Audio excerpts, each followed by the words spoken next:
આપણે નેચરલી રીતે high blood પ્રેશરને કઈ રીતે કંટ્રોલ કરી શકીએ તો કે લસણ એક જે છે એ હાઈ બ્લડ પ્રેશરને કંટ્રોલ કરવા માટેની એક જડીબુટ્ટી છે, કેમ કે લસણની અંદર એલિસિન નામનું તત્વ હોય છે જે બ્લડ ફ્લોને વધારી દે છે, એટલે કે બ્લડ પ્રેશરને કંટ્રોલ કરે છે અને બ્લડ સર્ક્યુલેશન ખૂબ જ સારી રીતે કરે છે।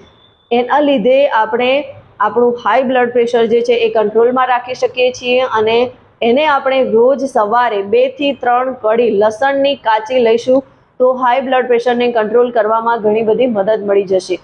અને એ સાથે જ આમળાની અંદર ભરપૂર માત્રામાં વિટામિન સી છે અને એની સાથે સાથે જ એન્ટીઓક્સિડન્ટનો પાવર હાઉસ પણ છે।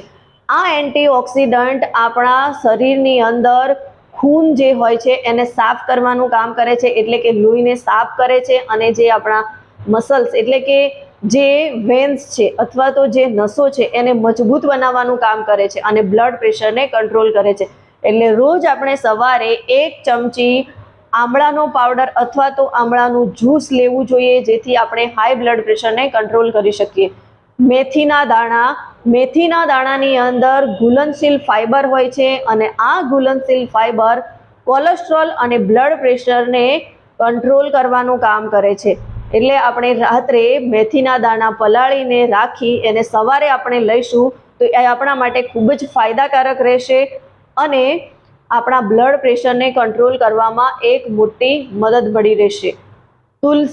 તુલસીને આપણે ધાર્મિક રીતે ઘણું બધું મહત્વ આપીએ છીએ, તો ધાર્મિકતાની સાથે સાથે જ તુલસીના પાનની અંદર એવા ઘણા બધા કમ્પાઉન્ડ છે। તુલસી એક ઔષધીય વનસ્પતિ છે। તુલસીના પાન આપણે રોજ સવારે લઈએ છીએ તો એની અંદર જે આવેલા કમ્પાઉન્ડ છે એ આપણા બ્લડ પ્રેશરને કંટ્રોલ કરવાનું કામ કરે છે।